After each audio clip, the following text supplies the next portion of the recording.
The USS Long Beach, the United States Navy's first nuclear-powered surface vessel.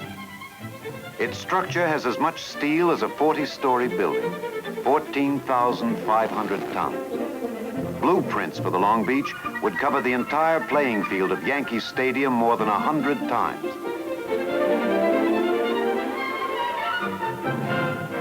The USS King, one of the fleet of new guided missile frigates.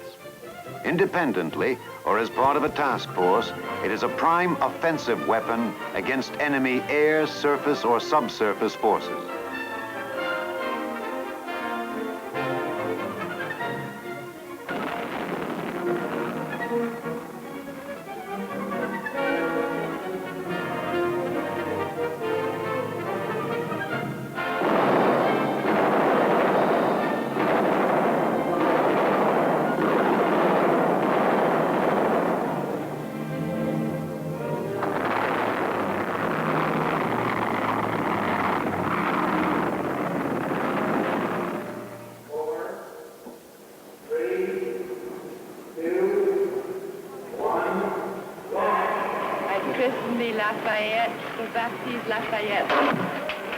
Early in 1962, the USS Lafayette was launched at Groton, Connecticut. A nuclear-powered submarine, it is capable of carrying the nation's most powerful deterrent to a global war. 16 missiles named for the North Star.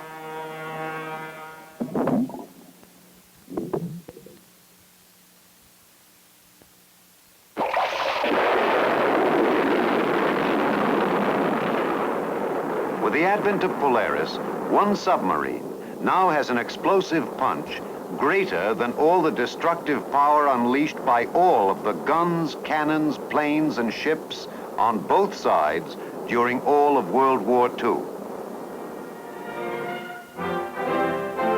The USS Enterprise, the 8th great naval vessel to be so named. More than 5 city blocks from bow to stern, she uses steam power to launch jet aircraft from a nuclear-propelled carrier. The Big E is the largest mobile structure ever built by man. Planes land while others are taking off.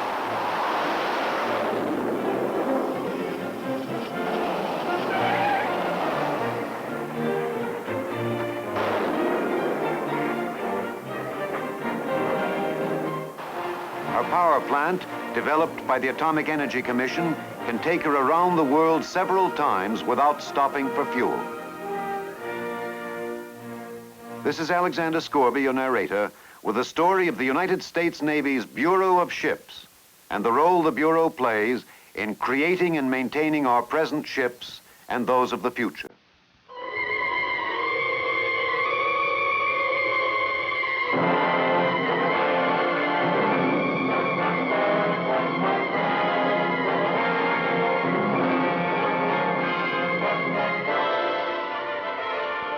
To build and maintain. A man-sized job no matter how you look at it. With it goes a challenge in ship design, construction, and maintenance. But the Bureau of Ships hires and trains men who thrive on challenge. Their response is measured in hundreds of traditional shipyard tasks and in the leadership of the engineering duty officer, the uniformed member of the team. On the Brooklyn side of the East River, a material mover retraces a path once known to Indians repairing their canoes.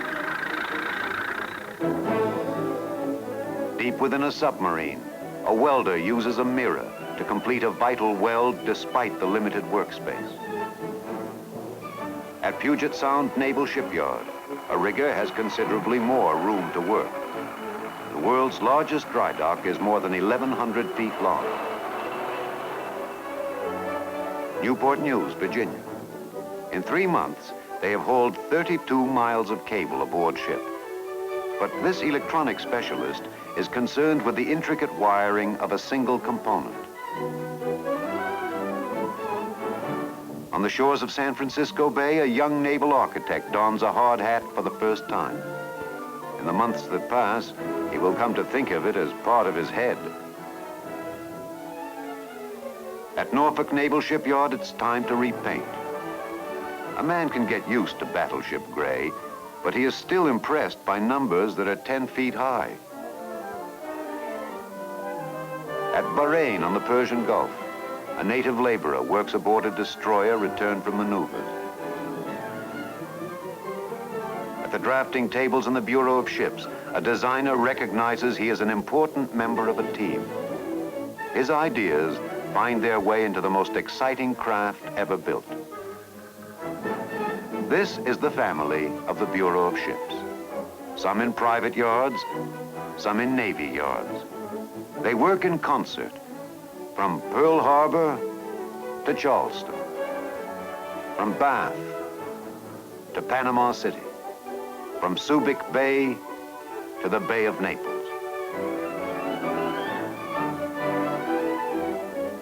A full 75% of the people are engaged in fabricating, assembling, and completing work aboard ship. The chain of events in a shipyard is a powerful picture of constant maintenance and patient, creative planning.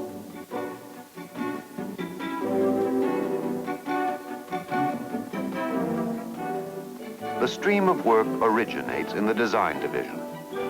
Good ships are the end result of carefully drawn plans.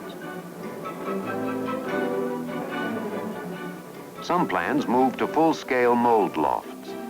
Here, templates set the shape for each piece of steel in the vessel. Basic shipbuilding methods remain the same, but progressive shipbuilders have discovered and adopted many new time and money-saving techniques. For example, this optical projection system allows a 1/10th scale plan to be translated directly to cutting information on full-size steel plates without any intermediate marking or handling.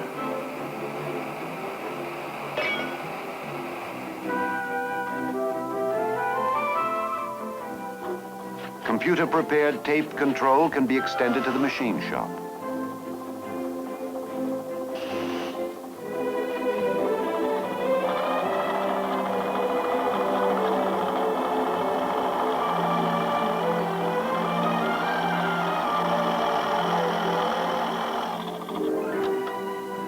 Automatic fabricating equipment is now in operation in shipyards at Norfolk, Puget Sound, Philadelphia, and New York.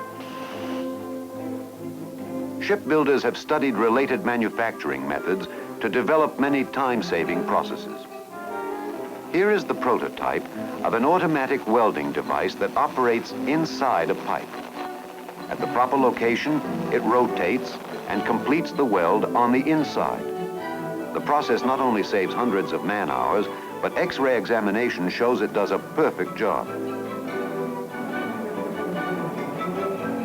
This is a cold bending machine that handles large pipe efficiently and rapidly. To designers and builders, this means a reduction in the tremendous number of pipe connections on a ship by eliminating many separate elbows and joints.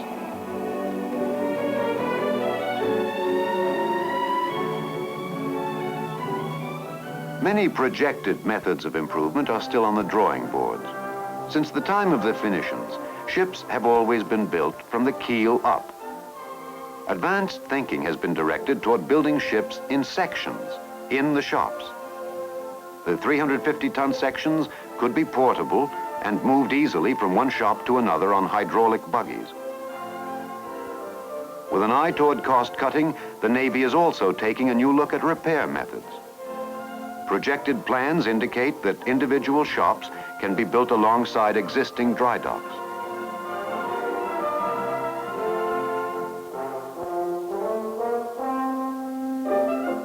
Scale models are required in the planning and building of modern submarines to predict and project exactly how the complex assemblies will fit together. In this quarter-scale version, the height of a man is about the distance from the elbow to the hand.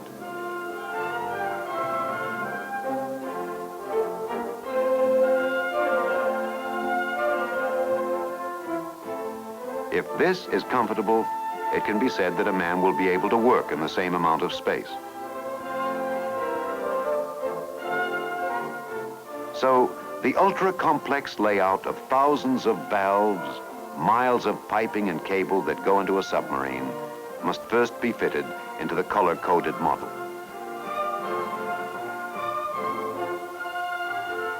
In this full-scale submarine mock-up, prefabrication techniques enable the Navy to realize important cost savings. This is standard practice in the building of all naval vessels. The assembly and welding of air, water, and steam pipes is completed in the shop, where a man has room to work. The need for pre-planning is clearly evident. When a nuclear submarine is completed, its final opening is only 25 inches in diameter. Nothing larger can enter the ship. Submariners minimize this factor, saying it's the nature of the beast.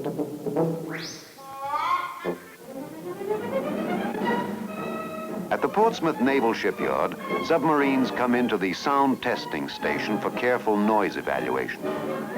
Technicians place sound detection equipment at selected points along the hull. Because sonar detection methods have become more sophisticated in recent years, submarines must operate as silently as possible. A sensitive tape recorder takes the audio pulse of motors and other machinery aboard the ship. Any unusual sounds are located and isolated to be eliminated before the submarine returns to sea.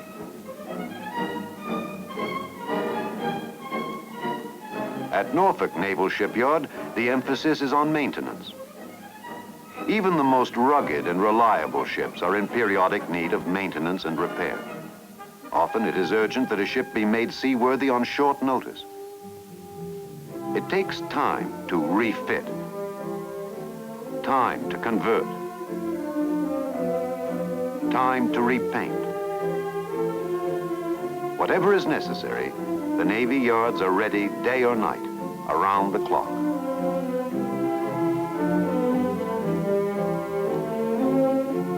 On a major scale, an entire fleet of inactivated ships is held in reserve, with engines stilled and guns silent. But these ships can be put into action in a fraction of the time it takes to build new ones.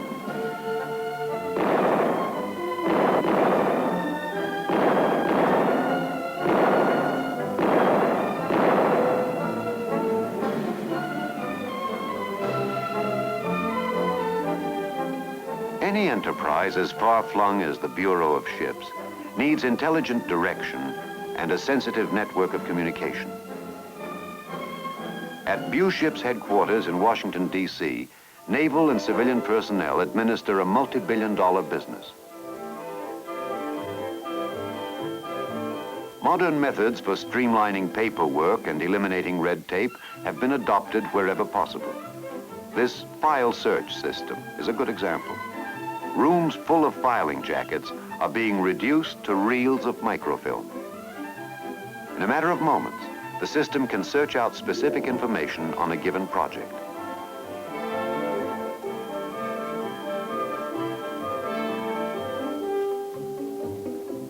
If necessary, it can produce copies of a desired document in time for a short notice conference.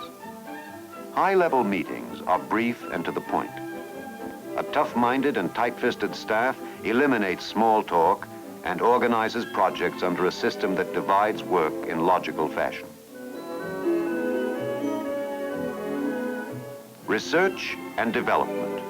Head in the clouds, feet on the ground. This helmet, developed for better flight deck communications, is one example of applied research. Goals are fixed for current and long-range programs. Plans are flexible, and re-evaluations are made with each new breakthrough in science and engineering.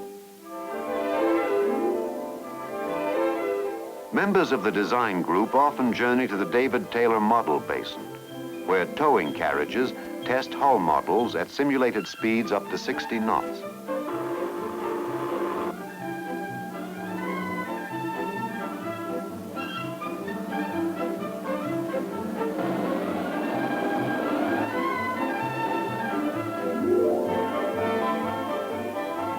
Information obtained in the test will find its way into the design of the ship via the LARC computer. The LARC is an ultra-high-speed system capable of compressing years of mathematical computation into seconds.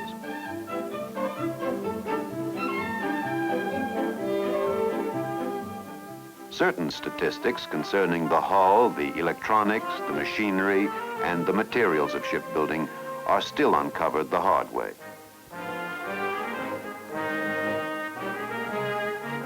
Specifications soon boil down to financial considerations. The controller's office spends long hours justifying the budgets and allocating the funds.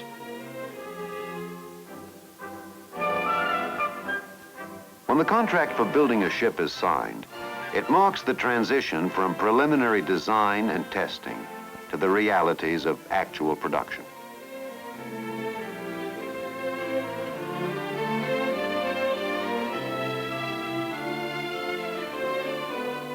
At private yards, engineering duty officers acting for the Bureau of Ships aid and advise the builder and maintain running inspection of the work as it proceeds through various stages.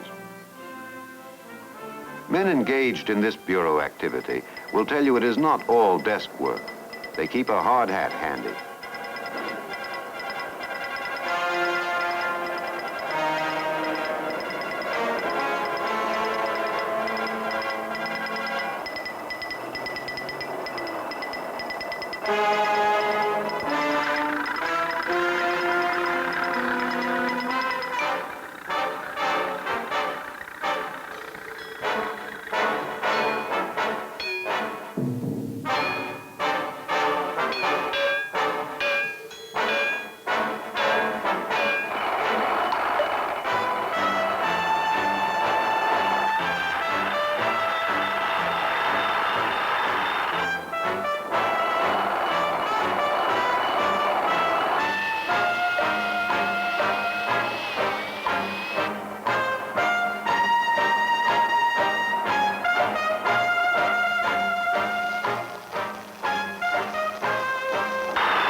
The myriad details of administration, engineering, and inspection all come to bear at the completion of a successful trial of a newly built ship.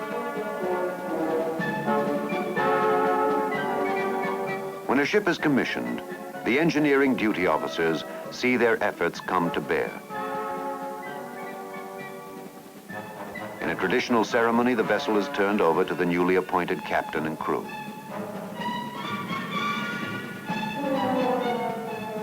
The chief of the Bureau of Ships carries many responsibilities as the head of a great team. One of his interests is recruiting for the future. When the admiral finds a chance to talk with young engineers and scientists, he speaks with deep conviction. We feel we have only started, and we intend to do a lot more. We are examining our ships from topmast to keel and from stem to stern. We are improving them in every detail. We are designing them for smaller operating crews through the work-study technique. We are making both the ships and their equipments more rugged and reliable, always bearing in mind the cost factor. We are already well along in many of these complex programs. We are educating our people in the most modern technologies, which we believe our Navy of tomorrow will need. Our aim, to continue to build the world's best warships so that the Navy can answer its responsibilities in this fascinating age. The Bureau of Ships Laboratories work in many fields. Scientists from the Naval Radiological Defense Laboratory in San Francisco have developed a protective washdown system for ships exposed to atomic fallout. On the grounds of the Naval Electronics Laboratory in San Diego, a sea of lead enables electronic specialists to study ship antenna range patterns. Brass model warships are complete in detail down to the waterline. A turntable permits realistic full-scale tests of simulated antenna systems.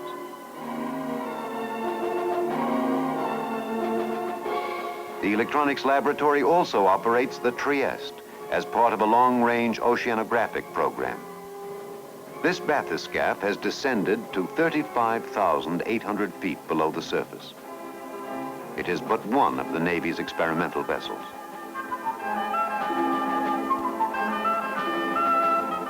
This hydrofoil catamaran is another tool of the scientist. Hurtling across Puget Sound, it provides statistical data for future high-speed foil design.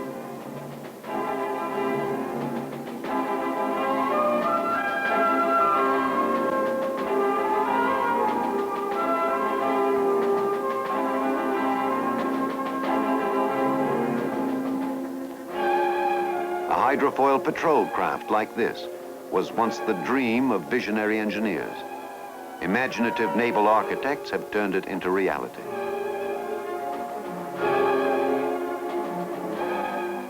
The remarkable hydro skimmer cruises over land or sea on a cushion of air.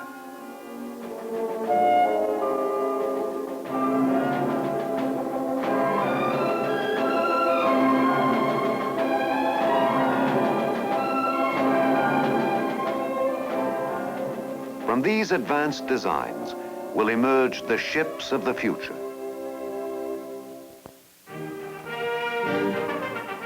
In the Bureau, bold, imaginative planning is teamed with hard-earned experience. And as each new ship is launched, it is a further answer to the challenge of our century.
Never in the history of our nation has the need for a powerful and properly equipped fleet been so overwhelming. The ability of the United States Navy to meet this challenge depends to a great extent on the resourcefulness and ability of the Bureau of Ships to build and maintain.